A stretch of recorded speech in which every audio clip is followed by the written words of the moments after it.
En esta mañana no pretendo descubriros nada nuevo que no sepáis, ¿vale? No soy un gran estudioso de la Biblia, no me he licenciado en ella, pero sí que hemos tenido en nuestra clase de escuela dominical que se llama Detectives, hemos tenido durante el curso pasado un tiempo de investigación de los pasos de Pablo, en el que su obra, la mayoría de su vida, desde el capítulo 9 que se encuentra con Cristo en el camino de Damasco, con la visión, pues en Hechos, hasta el final, capítulo 28, pues podemos saber todo lo que hizo, para arriba y para abajo, sus viajes, etc. Lucas es muy, muy exacto y muy detallista con todo lo que escribe allí, ¿no? Y podemos saber mucho. Pero nos dimos cuenta de que Hechos acaba abruptamente, ahí en el último capítulo, evidentemente, pero nos deja ahí en un impasse que no sabemos qué pasa con Pablo, ¿no? Así, teníamos una historia muy chula, casi una biografía de él, ¿no? Pero nos quedamos así, ¿no? Entonces, esta mañana ya os digo, no pretendo hacer una biografía porque no tenemos todos los datos. Puede ser que a lo mejor, perdonadme si caigo en alguna inconsistencia o en algún error, es una época un poquito oscura, que no hay muchos detalles, se van sacando de las obras que él escribe, de sus epístolas, pero vamos a dilucidar un poquito. Lo que yo pretendo en esta mañana es que pues aprendamos de esos momentos que Pablo pasó, de su fuerza, de su ánimo, de todo eso que le envolvió en aquellos últimos momentos, años de su vida, que Hechos no nos cuenta, desafortunadamente, y que aprendamos de eso, de aquel hermano fiel a Cristo que no desfalleció en ningún momento. La verdad es que nos da una pista cuando leemos en Hechos 9:15, Dios le dice a ese hermano que va a cuidar en su convalecencia a Pablo. En Hechos 9:15 le dice, este hombre, dice, va a ser presencia de los gentiles y de reyes y de los hijos de Israel. Esta iba a ser la nueva historia de Pablo. El gran perseguidor de la iglesia iba ahora a ser la presencia de los gentiles. Iba a llevar el evangelio a reyes, a los hijos de Israel. En la clase de escuela dominical hemos visto que era un plan, hicimos el ejercicio de, ¿cómo llevaríais el evangelio a nuestros reyes, a nuestros gobernantes? ¿No? ¿Sería fácil? ¿Qué pensáis vosotros? Meditadlo un día. ¿Y cómo yo? Porque es en nuestros círculos de alrededor, en el trabajo, amigos, en el bar donde podemos almorzar, en clase, etc. Es relativamente fácil, ¿no? Podemos hablar, a veces sale el tema, pero los que verdaderamente llevan o creen que llevan, con permiso de Dios, los designios de este planeta y de los países, ¿cómo podíamos acercarnos a ellos y hablarles del evangelio, extender el reino de Dios entre ellos, ¿no? Eso sería muy complicado. Pablo lo consiguió, y no fue solo, evidentemente. Fue un plan de Dios, un plan perfecto, maravilloso, increíble, que vamos a ver ahora. Bueno, como he dicho, no podemos saber, después de que acaba Hechos, no podemos saber el final exacto de Pablo, ¿no? Pero no era este el propósito de Dios al inspirar a Lucas este libro. Eran otros, ¿no? Que no vamos a entrar ahora. Pero sí que vemos cómo la iglesia crece y se extiende gracias a los instrumentos como Pablo, que Dios escoge. Pero vamos a ir picoteando de sus epístolas para aprender algunas cositas de este periodo último de su vida. Seguro que muchos lo sabéis, pero vamos a hacer un poquito de recuerdo. Las condiciones en que Pablo, prisionero, fue llevado a Roma, ¿no? Pablo, en sus últimos días, pues tuvo que huir de muchas emboscadas que los judíos le perseguían, ¿no? Eran unos grandes fans de él, ¿no? Y no querían que hablara en ningún sitio. Estuvo a punto a veces de morir, ¿no? Le tendían emboscadas.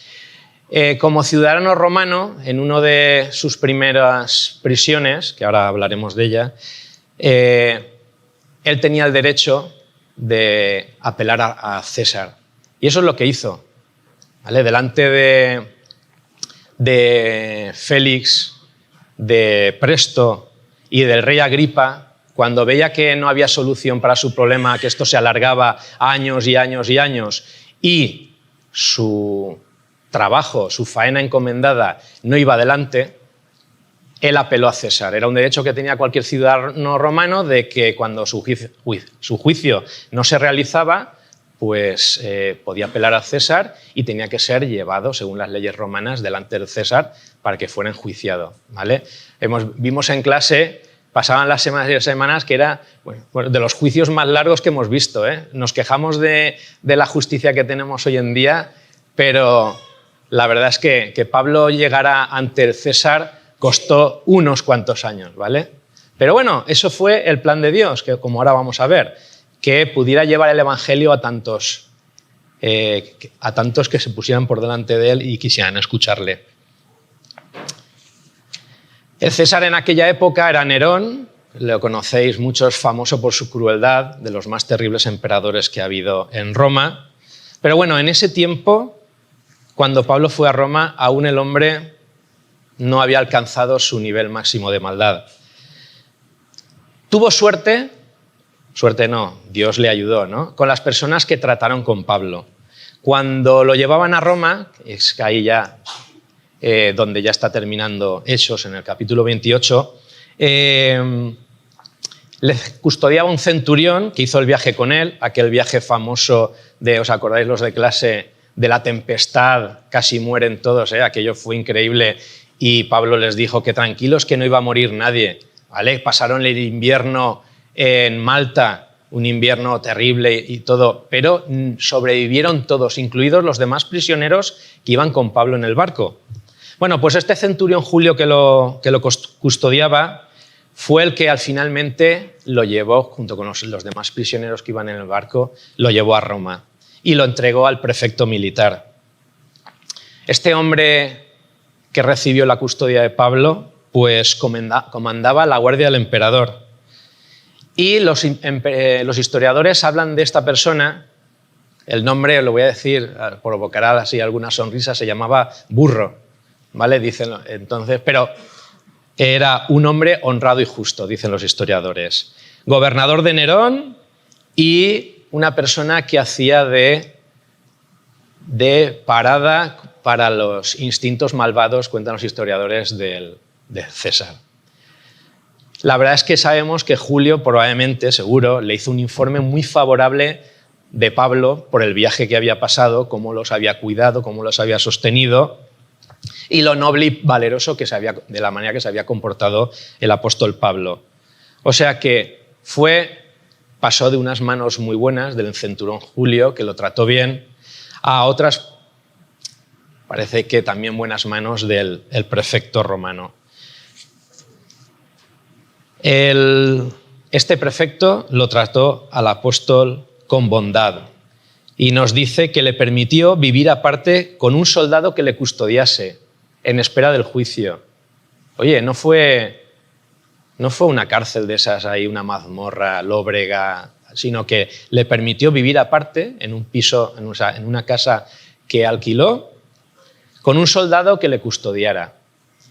Era como hoy en día un arresto domiciliario o algo, ¿no? No era como anteriormente había estado preso en Cesarea con los gobernadores Félix y Festo, en donde podía ir y venir más o menos de un lado a otro y predicar el Evangelio. Pero bueno, vamos a ver cómo tampoco esto era tan malo. Este prefecto militar seguro que al tener contacto con Pablo pues también escuchó el Evangelio. Aquí andamos todo en creencias, suposiciones, pero sabiendo cómo era Pablo, seguro que escuchó el Evangelio este hombre, ¿no? Sin embargo, aunque él no hubiera escuchado, toda la guardia pretoriana, que eran los guardias encargados de la custodia y de la seguridad del César, seguro que lo oyeron, porque estos hombres eran los que cada día cambiaban y custodiaban a Pablo, ¿vale? Un día cada uno diferente. Entonces, fijaros la oportunidad a todos estos hombres poderosos de la élite, ¿no?, del ejército de Roma. Todos iban a escuchar, porque Pablo seguro que no podía estar callado, todos los días iban a escuchar el Evangelio. Porque, claro, no podían dejarlo ni un momento, ¿eh? O sea, lo custodiaban, estarían fuera, dentro y tal, pero siempre teniendo a la vista, porque su vida corría peligro si el preso escapaba, que no iba a ser el caso, pero bueno. Esta circunstancia daba ocasión a Pablo, pues como he dicho, para anunciar el Evangelio a aquellos que lo vigilaban. Quiero leer en Hechos un versículo. En Hechos 28, 25 a 28, dice así: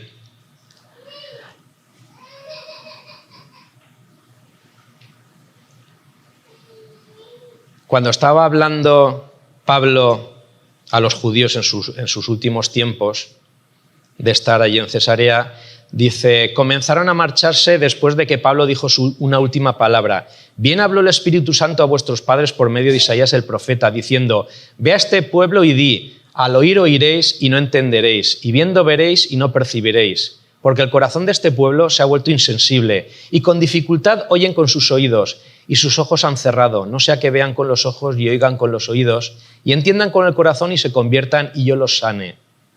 Y dice Pablo: sabe por tanto que esta salvación de Dios ha sido enviada a los gentiles. Ellos sí oirán. En esas estaba Pablo. Ya tenía claro que donde ya se había cansado, se había hartado de predicar y que muchos no hicieran caso y que le persiguieran, ahora estaba rodeado casi enteramente de gentiles que no sabían nada del Evangelio y que él estaba allí para hablarles. Estos testigos, estos pretorianos, esta gente del ejército, fueron testigos de la paciencia con la que llevó Pablo sus cadenas, de su mansedumbre, de aquel que, como dijo en Gálatas, ya no vivo yo, mas vive Cristo en mí. Qué impresión daba, un preso de esta manera. Seguro que sería el primero que verían así, con esa mansedumbre, con esa templanza, con esa paz, con ese vigor hablando de algo en lo que él creía. Nada más llama la atención que un cristiano que realmente anda con Dios y cómo se comporta. Así era Pablo. Por eso, cuando escribía a los filipenses les decía: quiero que sepáis, hermanos, que las cosas que me han sucedido han redundado más bien para el progreso del Evangelio, de tal manera que mis prisiones se han hecho patentes en Cristo en toda la guardia pretoriana y a todos los demás. Así estaba Pablo. No juzgaba que esto fuera, él sabía cuál era su misión y por lo que tenía que pasar, y estaba contento y alegre porque se estaba cumpliendo y tenía la oportunidad de llegar a todos aquellos a los que pues, el Evangelio no podía llegar casi de ninguna forma, ¿no? Era bastante difícil. Sabían los hermanos que Pablo no estaba encarcelado por malhechor, sino que era una causa política, religiosa, únicamente por el nombre de Cristo, y eso a Pablo le alegraba.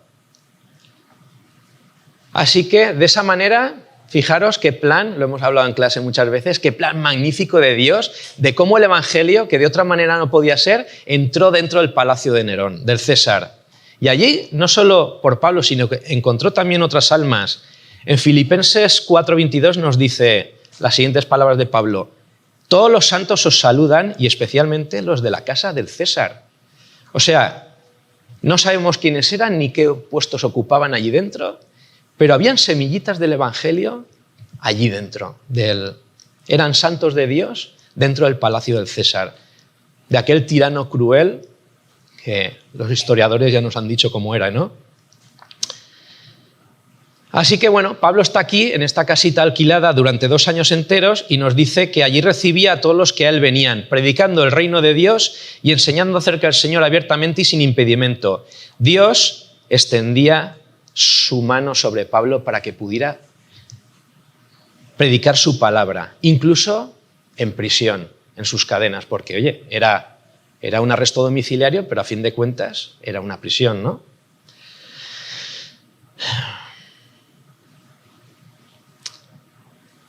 Pablo seguro que tenía en mente las palabras del Señor cuando le decía: ten ánimo, Pablo, pues como has testificado de mí en Jerusalén, así es necesario que testifiques también en Roma. Él se daba cuenta de que estaba ahí porque Dios lo había querido y Dios le estaba quitando todos los obstáculos. De momento todo iba sobre ruedas. Pablo estaba extendiendo el Evangelio, poder de Dios para salvación a todo aquel que cree. Y se estaba anunciando en Roma por él mismo, que decía anteriormente, unos años antes, a los hermanos romanos: a griegos y a no griegos, a sabios y a no sabios soy deudor. Así que en cuanto a mí, pronto estoy a anunciaros el Evangelio también a vosotros que estáis en Roma.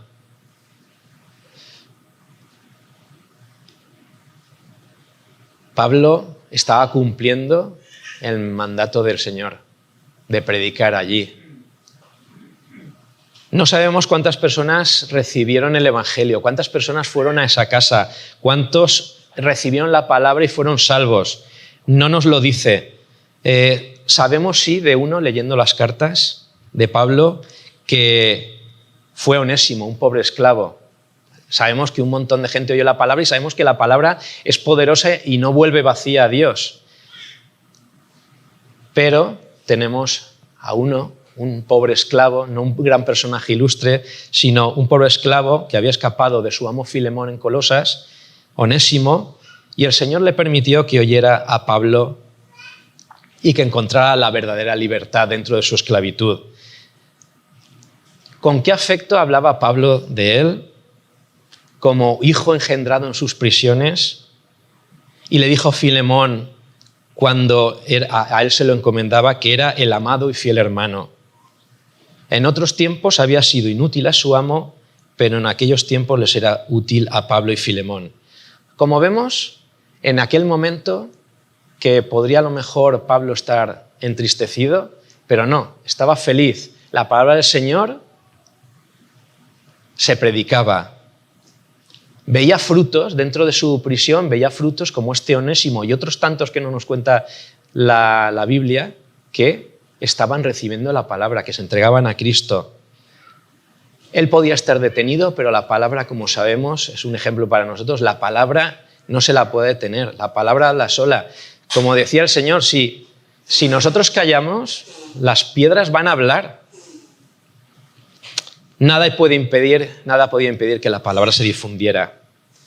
Bueno, parece que estaba bien de ánimos, ¿no? Pues sí, nos dice en Filemón que algunos de sus amigos y compañeros de obra lo habían seguido y le cuidaban en su cautividad. Epafras, Marcos, Aristarco, Demas, Lucas y otros más. Timoteo, su querido hijo en la fe, también estaba con él. Todos eran siervos de Dios, animados por el apóstol, y todos cobraban ánimo en el Señor con sus prisiones. Y se atrevían mucho más, como dice en Filipenses 1:14, a hablar la palabra sin temor. Bueno, esto era una maravilla, ¿eh? La palabra se difundía, corría, no había nadie quien los paraba. Estaban en la capital del mundo civilizado, la capital del imperio más grande que había en esos momentos. Y el Evangelio se predicaba libremente allí.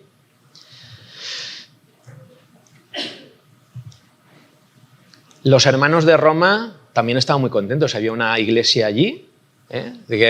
Pensad si estaban contentos que cuando Pablo lo llevaban a Roma y venía del barco, salieron de Roma 50 kilómetros afuera andando para verle y recibirle. Fijaros el ansia que tenían de ver a su querido hermano Pablo. Tenía también allí parientes, nos dice la palabra. Dice: deseo veros, nos dice en Romanos 1, para comunicaros algún don espiritual a fin de que seáis confirmados, esto es, para ser mutuamente confortados por la fe que nos es común a vosotros y a mí. Los creyentes en Roma estaban fortalecidos. Pablo estaba allí con ellos ya finalmente. Y aunque estaba preso, estaba en medio de ellos con abundancia de la bendición del Evangelio de Cristo. Pero no solo eso. Pablo, aunque estaba en cautividad, también recibía muestras de simpatía y afecto de parte de aquellos entre los que había trabajado y de otras iglesias. Los filipenses, cuando aún estaban en libertad, se habían ocupado un par de veces, le habían hecho un envío a Tesalónica para sus necesidades. Y pensando, evidentemente, que ahora en Roma estaba preso, que podía tener alguna privación. Y le enviaron ayuda por medio de otro hermano llamado Epafrodito. Dice el apóstol, conmovido por esta ofrenda y por el recuerdo de sus hermanos filipenses, y dice en esta epístola que les dirige: en gran manera me gocé en el Señor de que ya al fin habéis revivido vuestro cuidado de mí, de lo cual también estabais solícitos, pero os faltaba la oportunidad. Pero todo lo he recibido y tengo abundancia, estoy lleno habiendo recibido de Epafrodito lo que enviasteis, olor fragante, sacrificio acepto, agradable a Dios. Pablo estaba contento en esos momentos, sentía el afecto de sus hermanos, de las iglesias, el trabajo incansable de los hermanos que tenía alrededor, de los compañeros de la obra, y sobre todo porque era feliz de servir al Señor. Qué gran ejemplo, ¿eh? No todo era tan bonito. Nos dice que algunos, a la verdad, predicaban a Cristo por envidia y contienda. Los unos anunciaban a Cristo por ambición personal, pensando añadir aflicción a mis prisiones. Filipenses 1, 15-16. Pero fijaros cómo dice Pablo que sabía de esto, pero fijaros las palabras, vamos a leerlas. Filipenses 1, y quiero leeros 2 versículos que dicen así. Entonces, ¿qué? Pensando cansarme, angustia en mis prisiones. Entonces, ¿qué? Que de todas maneras, ya sea fingidamente, ya sea o en verdad, Cristo es proclamado. Y en esto me regocijo, sí, y me regocijaré, porque sé que de esto resultará en mi liberación mediante vuestras oraciones y la suministración del Espíritu de Jesucristo. ¿Qué había problemas? ¿Había gente que estaba por cuestiones propias, por intereses creados, predicando a Cristo? Bueno, vale, no pasa nada, se está predicando a Cristo. No era el motivo más idóneo, pero Pablo se alegraba también de ello. Cristo era anunciado y esto lo alegraba. En su prisión se seguía preocupando de las iglesias por las que había pasado. No paraba, era incansable, ¿eh? En esta cautividad en Roma escribió algunas de las epístolas que nos han llegado hoy día. Más o menos de este tiempo se habla que las epístolas de Efesios, Colosenses y Filemón y Filipenses fueron escritas. En Efesios dice: por esta causa yo, Pablo, prisionero de Cristo por vosotros los gentiles, había anunciado a Cristo y venía tanto para los judíos, pero más para los gentiles. Y esta era la causa de su actividad en Roma. Luego él mismo se llama más adelante en esta epístola: yo pues preso en el Señor soy embajador en cadenas. En Colosenses habla de sí mismo también como preso y nombra a un tal Aristarco como compañero de prisiones. Y termina esta carta con una conmovedora llamada que dice a estos hermanos, que les dice Colosenses 4:3, perdón.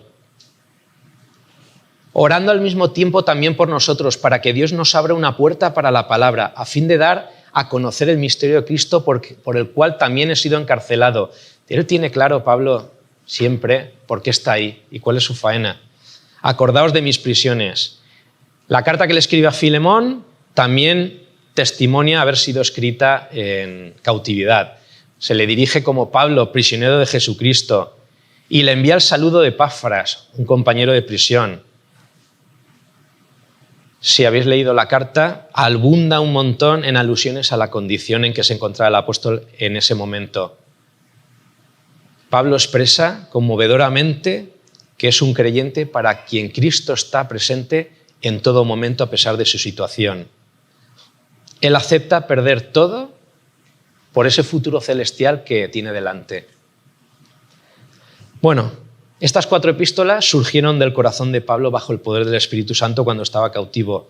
Nos muestran en qué serenidad vivía, en qué momento estaba, cómo se preocupaba de los hermanos en la fe.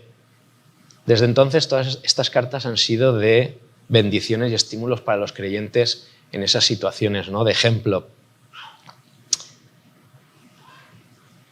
Encontramos en las dos últimas, en Filemón y en Filipenses, algo más. Una indicación de que Pablo en algún momento recobró la libertad. A Filemón le escribe: prepárame también alojamiento, porque espero que por vuestras oraciones os seré concedido. Era una esperanza que él tenía, pero confiaba enteramente en el poder de Dios. Sin embargo, escribiendo a los filipenses, les expresa ya una certeza de volver a verlos. Estaba dispuesto a morir por el Señor, eso lo tenía claro, pero aún no había evangelizado al César. Sabía que esto no se terminaba. Para él partir y estar con Cristo era muchísimo mejor, pero dice: quedar en la carne es más necesario por causa de vosotros. Y confiado en esto sé que quedaré, que aún permaneceré con todos vosotros para vuestro provecho y gozo de la fe, para que abunde vuestra gloria de mí en Cristo Jesús por mi presencia otra vez entre vosotros. Confío en el Señor, que yo también iré pronto a vosotros. No dijo aquí en estas palabras inspiradas: espero que. No, confío. El Señor le mostraba que era más que nunca necesario que se quedara con los creyentes. Así que por eso dice: confiado en esto, en esta certeza, sé que me quedaré. Y no en cautividad, sino en libertad. Así que, después de más de 4 años que de cautividad, 2 en Cesarea, todo el invierno en el barco ahí en la isla, pasando penalidades, luego 2 años más ahí en Roma, Pablo se encuentra de nuevo libre. Parece ser que, evidentemente, después de tanto tiempo, pues ya no había acusadores. Las acusaciones, como vimos en Hechos, pues no se tenían en pie, todos tenían contradicciones, etc. Si los gobernadores Félix, Festo e incluso el rey Agripa no le habían hallado ninguna causa digna de muerte, solo se trataban cuestiones acerca de la religión y de un cierto Jesús ya muerto del que Pablo afirmaba que estaba vivo, pues evidentemente pues no llegaba el juicio con César y lo soltaron, ¿no? Fijaros, el rey Agripa dijo en Hechos 25: este hombre podía haber sido puesto en libertad si no hubiera apelado a César.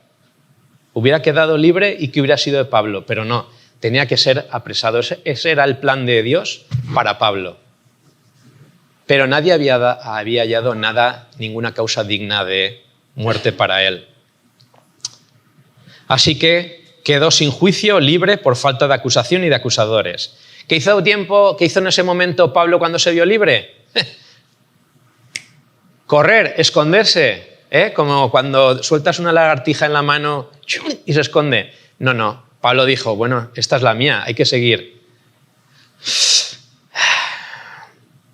Escribiendo a los romanos, cuando aún ignoraba cómo iría a verlos anteriormente, expresó su intención de ir a España. No sabemos si lo llevó a cabo ese proyecto, pero a través de las epístolas dirigidas a Timoteo, la primera de Timoteo, y a Tito, escritas después de la cautividad, sabemos con certeza algunos nombres de sitios a los que sí fue, ¿vale? No se quedó quieto. Estuvo en Asia Menor. ¿Visitó Éfeso? Pues simplemente se nos dice que rogó a Timoteo que se quedase allí mientras que él iba a Macedonia. El apóstol había dicho a los ancianos de Éfeso que no verían más su rostro. No obstante, pasó por Mileto, porque dice en 2 de Timoteo: a Trófimo dejé en Mileto enfermo. Atravesó Troas, donde dejó su capa y los libros. No le hacían falta, pensando en que iba a volver. Seguramente visitó en esta ocasión Colosas y a su amigo Filemón, como había expresado que era su intención en Filemón 22. Con Tito visitó la isla de Creta y fue a Macedonia, y posiblemente fue también allí a ver a sus queridos hermanos filipenses. O sea que no paró en torreta, como se suele decir. Se movió mucho.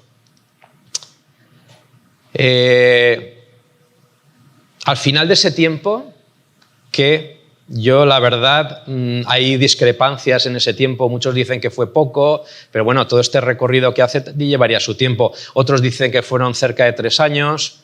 Bueno, el caso es que, quitando fechas, lo que nos importa es que Pablo no se escondió, sino que con libertad, si lo había hecho durante la prisión, ¿por qué no lo iba a hacer? Y volvió siempre pensando en las hermanas, en las iglesias hermanas que había, por donde él había pasado, en verlas, en reavivarlas, en fortalecerlas. Él nunca se las quitaba de la mente. Bueno, se propuso pasar el invierno en Nicópolis, situada al oeste de Macedonia. Así que el apóstol volvió a ver una parte de los lugares de sus anteriores trabajos. Vería de nuevo a sus amigos, hermanos, seguía anunciando el evangelio. Lo que pasa que ya después de este periodo que había estado en Roma, la cosa había cambiado un poquito. Pablo anteriormente les había prevenido contra personas que podrían hacer que el evangelio se tambaleara, que iban a estar en sus iglesias. En Asia, donde tanto había trabajado, con tanto judíos como griegos habían oído la palabra, allí mismo dijo con dolor: me han vuelto la espalda todos los que están en Asia, entre los cuales son Figelo y Hermógenes. Pablo anteriormente había advertido: de vosotros mismos se levantarán hombres que hablen cosas perversas. Y ya estaba sucediendo. No porque Pablo fuera un visionario, sino porque sabía que, al igual que el evangelio se predica, el diablo está ahí siempre intentando que la obra caiga, ¿no? Así que este último viaje de Pablo, este ya de verdad sí que era el último, fue una mezcla de gozo y de tristeza para el apóstol. En 2 Timoteo 4, vamos a leerlo, nos dice hasta dónde se había llegado. Nos dice 4, versículo 6. Porque yo ya estoy para ser derramado como una ofrenda de libación y el tiempo de mi partida ha llegado. Saltamos este versículo y vamos al 14-18, dice: Alejandro el calderero me hizo mucho daño, el Señor le retribuirá conforme a sus hechos. Tú también cuídate de él, pues se opone vigorosamente a nuestra enseñanza. En mi defensa nadie estuvo a mi lado, sino que todos me abandonaron. Que no se les tenga en cuenta. Pero una cosa dice aquí: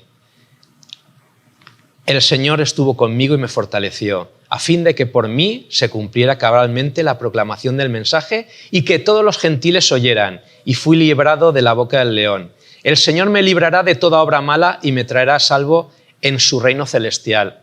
O sea, estaba triste, pero estaba alegre, porque sabía que la obra del Señor, pasara lo que le pasara a él, la obra del Señor se iba a realizar. Así que después de esto, Pablo parece que otra vez entra en prisión. Y esta vez fue una prisión no tan larga, pero muy dura, de la que solo salió para ir a su muerte. ¿Cómo fue encarcelado en Roma otra vez? Si estaba por ahí, ¿no? Se ignora.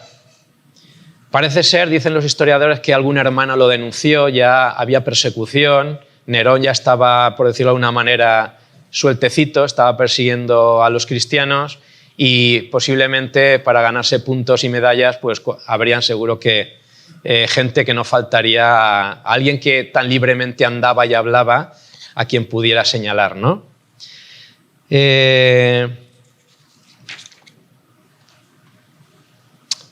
Como he dicho, una horrible persecución contra los cristianos en ese momento. ¿Por qué estaría Pablo allí? Pues podemos suponer que quería sostener y alentar a sus hermanos. Pablo iba allí donde se le necesitaba. ¿Os creéis? Yo no, después de haber estudiado a Pablo en clase con los chicos y las chicas de la clase de detectives durante el libro de Hechos, no veo a Pablo escondiéndose y huyendo de ninguno de esos problemas, sino preocupándose por esos hermanos con los que tenía tanto amor que se debía a ellos, que eran sus hijos espirituales. Pues posiblemente lo más seguro es que fue allí, y allí fue prendido y encarcelado. Una persona la que no tiene aprecio por su vida, entendamos, porque sabe que su vida ya está ganada para Cristo, que la vida es de Cristo. No deseaba otra cosa que cumplir el servicio que le tenía encomendado. Eso era lo que más le importaba. Así que Pablo ya no estaba en una casita ahí tranquilamente, con una libertad relativamente, no estaba como un ciudadano romano con todas las consideraciones y derechos no. Estaba en una verdadera cárcel, esperando el juicio del emperador como miembro de la secta de los cristianos, siendo objeto de desprecio, odio y de todos. En el 2 Timoteo 2:9 escribe: sufro penalidades, hasta prisiones a modo de malhechor. ¿Cuánto había cambiado la cosa ahora, eh? Ya no estaba rodeado con sus amigos, de sus compañeros de obra que le aliviaban en esos momentos de prisión, que cooperaban con él hablando del Evangelio. Todos estaban, dice, Erasto en Corinto, Trófimo en Mileto enfermo, Tíquico en Éfeso, Crescente Galacia, Tito Dalmacia, incluso Demas, anteriormente compañero de obra, dice que lo había abandonado porque había amado este mundo, había dejado la obra. Había solo un vacío alrededor de él, solo Lucas estaba con él. Por eso también escribe, tenía el deseo de tener cerca de él a Timoteo, y le escribe: procura venir pronto a verme, procura venir antes del invierno. Sabía que su vida, como hemos leído antes, estaba llegando a su fin. Esto ya pintaba mal, ¿no? Al mismo tiempo le recomendó a Timoteo que le trajese la capa y los libros que había dejado en casa de Carpo, en Troas, cuando pensaba que igual podía volver. El invierno se aproximaba. Pablo necesitaba taparse. En la cárcel haría mucho frío. Así que pasó el tiempo en el que decía: tengo abundancia, estoy lleno. Ahora estaba anciano, pobre, sin nada, solitario, desprovisto de todo y en una cárcel, como un malhechor. Sin embargo, en medio de esta soledad que debemos aprender de estos momentos, y en estos días oscuros, hubo un rayo de luz que regocijaba a Pablo. Onesíforo de Éfeso, quien ya había prestado servicio anteriormente, llegó a Roma y buscó a Pablo para verlo. O sea, imaginaos en esa época de persecución que un cristiano buscara a Pablo y preguntara por él y se expusiera públicamente por un prisionero cristiano. Se la estaba jugando, ¿eh? Eran momentos que... Pero Onesíforo nos dice que no se dejó desanimar a causa de la dificultad para encontrar a Pablo ni por el peligro. Y dijo de él con gran gratitud Pablo: me buscó con afán y me halló. Muchas veces me confortó y no se avergonzó de mis cadenas. Su afecto podía costarle la vida, pero qué testimonio más bonito de Pablo hacia él, ¿eh? Es uno de aquellos que cumplió lo que dijo el Señor Jesús: estuve en la cárcel y vinisteis a visitarme. Pablo estaba pensando de él cuando dice: concédale el Señor que haya misericordia cerca del Señor en aquel día. Una gran bendición. Algunos cristianos romanos que vivían allí pues se acercaron a verlo. Le dice a Timoteo: Eubulo te saluda, Pudente, Lino, Claudia y todos los hermanos. Pero ¿cuántos quedarían realmente ya? ¿Cuántos estaban escondidos? ¿Cuántos habían sido apresados? ¿Cuántos habían sido ya asesinados y torturados por Nerón? No lo sabemos, pero Pablo dice que ya quedaban pocos.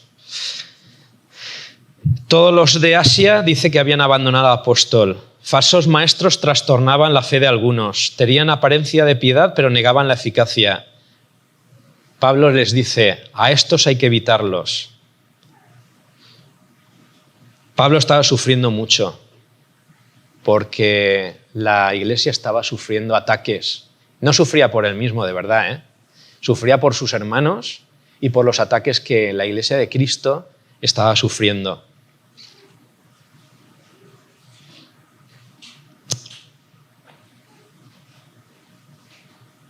En esos momentos no se dejaba abatir. Cualquiera de nosotros seguro que estaríamos abatidos, desanimados, porque esta lucha tan larga se estaba yendo al garete. La iglesia era presa de lobos, de hombres que anunciaban cosas perversas. parece que el trabajo había sido en vano, pero no. Pablo miraba hacia arriba, siempre tenía la mirada hacia arriba en Cristo, aquel que le había llamado a la obra. Pero aparte es que animaba a los otros, es que él no se desanimaba, pero es que animaba y dice: no nos ha dado Dios espíritu de cobardía, sino de poder, de amor y de dominio propio. Por eso no te avergüences de dar testimonio de nuestro Señor, ni de mí, preso suyo, sino participa en las aflicciones del Evangelio según el poder de Dios, quien nos salvó y llamó con llamamiento santo, no conforme a nuestras obras, sino según el propósito suyo y la gracia que nos fue dada en Cristo Jesús antes de los tiempos de los siglos, pero que ahora ha sido manifestada por la aparición de nuestro Salvador Jesucristo.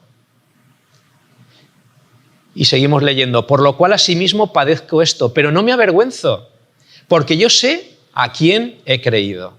Y estoy seguro que es poderoso para guardar mi depósito para aquel día, le dices a Timoteo. Esto es lo que le sostenía a Pablo en medio de todos sus sufrimientos. Tenía confianza en aquel que lo había amado y salvado. Y por encima de todos los problemas que le pudieran llegar, él veía resplandecer en la gloria del día venidero y animaba a los demás a comportarse como él. Todo lo soporto, sigue diciendo, por amor de los escogidos, para que ellos también obtengan la salvación que es en Cristo Jesús con gloria eterna. Palabra fiel es esta: si somos muertos con él, también viviremos con él. Si sufrimos, también reinaremos con él. Qué gran ejemplo, qué grandes palabras para animarnos en nuestro día a día. Y nosotros que nos quejamos a veces de que tenemos problemas, Por fin, el apóstol ya compareció ante César. Pero no fue como aquella vez que se presentó delante Félix, de Festo, de Agripa y su mujer, etcétera, que eran personas que no tenían ninguna animosidad contra él, en las cuales incluso Agripa dijo: para ya de hablar, que me voy a hacer yo también cristiano. ¿Vale? Aquellos momentos tan bonitos, tan tranquilos habían pasado. Incluso Pablo dijo: quisiera a Dios que fueseis hechos tales como yo soy, excepto estas cadenas. Este deseo también lo tenía Pablo para César. Ahí estaba delante de él. El mismo espíritu de valor y de amor lo animaba, pero tenía delante al cruel Nerón, al desatado Nerón, al asesino, quien estaba persiguiendo a cristianos. Imaginaos la corte que tenía con él también, acostumbrados a ver derramamiento de sangre. Un montón de gente que vendría a ver ese ya famoso juicio de Pablo. Aquel que se le acusaba de ser una plaga y promotor de sediciones entre todos los judíos por todo el mundo y cabecilla de la secta de los nazarenos, como dice en Hechos 24:5. Todos querían oír esa sentencia de muerte. No tenía amigos en esos momentos allí. ¿Quién estaba con él? Nadie. Dice: en mi primera defensa ninguno estuvo a mi lado, dice Pablo, sino que todos me desampararon. Solo se hallaba allí Cristo, su amigo fiel, aquel que nunca le faltaba. Él dice: todos me desampararon, pero dice: el Señor estuvo a mi lado. Me dio fuerzas para que por mí fuese cumplida la predicación y que todos los gentiles oyesen. Él no tenía odio, él sabía que tenía que hablarles. ¿Quién si no les iba a llevar la palabra del Evangelio a esos personajes? Si no era él o alguno de sus hermanos. Por muy malvados que fueran, por muy terribles que fueran esos gobernantes, necesitaban, como cualquier ser humano, oír la palabra del Señor. Jesucristo había muerto también por ellos. Y Pablo lo tenía muy claro, que había que predicar el Evangelio del Cristo resucitado y en la gloria. Por fin, ese César, ese temido César, Nerón, había oído el llamamiento de Dios. Y con él, toda la corte que estaba con él, toda la muchedumbre que había en ese tribunal. Nunca esas palabras de amor se habían escuchado en aquel sitio. Por eso hablábamos del magnífico plan de Dios en clase, que sí, puede no gustarnos de la manera que a lo mejor se hizo, pero que de otra manera podía ser. Un personaje como Pablo, romano, y que tenía el derecho de poder ponerse delante de César y hablar, cosa que hoy en día nosotros creo que para poder hablar con alguien tendríamos que recoger 500.000 de firmas o 1 millón de firmas. O sea, veis lo complicado, pero Dios lo hizo fácil. Así que Pablo cumplió por fin su servicio. El Señor lo había llamado y escogido para llevar su nombre en presencia de los gentiles y de reyes. Y por fin Pablo había proclamado a Cristo delante del rey más poderoso de aquel tiempo, del emperador romano, Nerón. Pablo escribió a Timoteo: fui librado de la boca del león, el Señor me librará de toda obra mala y me traerá a salvo a su reino celestial. ¿Sabemos si Nerón fue tocado? ¿Fue impresionado? ¿Su conciencia? Parece ser, según la historia, que no hay muchos datos, ¿no? Pero parece que, pero bueno, la palabra se le predicó, ahí estuvo.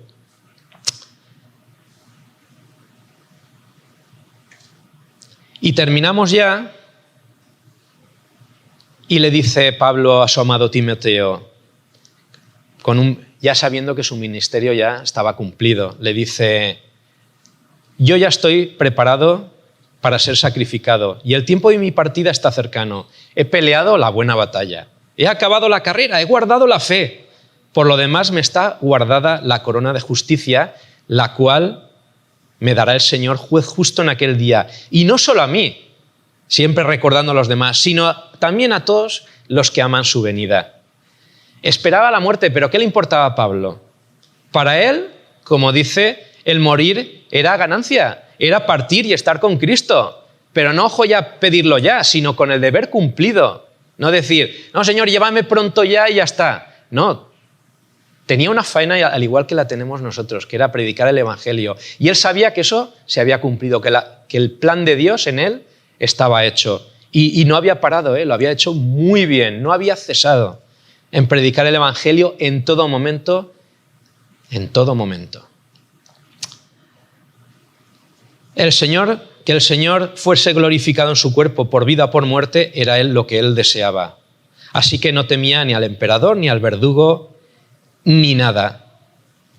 Nadie podía meterle miedo en el cuerpo. Si ya no tenía, su vida le daba igual porque era para Cristo, su faena estaba hecha, el Maestro Cristo era glorificado, ningún miedo. Así que ante Pablo ya se abría el esplendor del día de Cristo, ¿no? Las glorias que sucederán. La corona de justicia que Cristo le había prometido estaría en su cabeza. Y para siempre, con toda felicidad, estar junto a Él. Todo eso era lo que en esos momentos de prisión, de desamparo, de sufrimiento, de vergüenza, de pensar, oye, que era humano, de pensar en el verdugo, lo que le esperaba, nada. Y aquí él tiene unos versículos preciosos que ya les había dicho a los romanos anteriormente. Dice: ¿quién nos separará del amor de Cristo? Tribulación, angustia, persecución, hambre, desnudez, peligro, espada. Antes en estas cosas somos más que vencedores por medio de aquel que nos amó. Estoy seguro de que ni la muerte, ni la vida, ni los ángeles, ni principados, ni potestades, antes lo hemos visto en el vídeo del principio, ni lo venir, ni lo porvenir, ni lo alto, ni lo profundo, etcétera, etcétera. Nada nos podrá, ninguna cosa creada, nada de la creación nos podrá separar del amor de Dios que es en Cristo Jesús, Señor nuestro. Eso Pablo lo tenía interiorizado y lo llevaba dentro de su corazón siempre.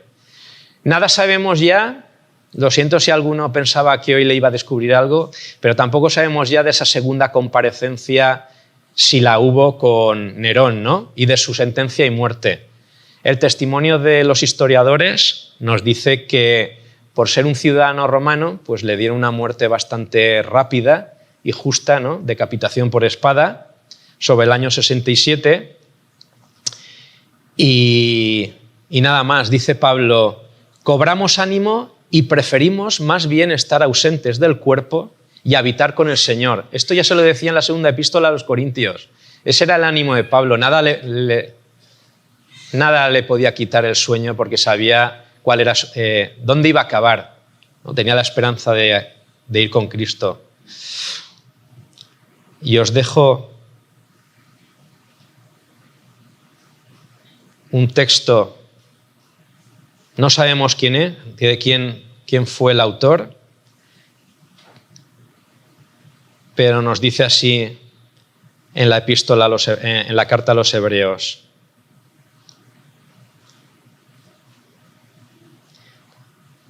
De manera que decimos confiadamente, el Señor es el que me ayuda. No temeré, ¿qué podrá hacerme el hombre? Acordaos de vuestros guías que os hablaron la palabra de Dios y considerando el resultado de su conducta, imitad su fe. Que el Señor nos ayude en este día y en los venideros a imitar la fe de Pablo, viendo cuál fue el resultado de su conducta. Amén.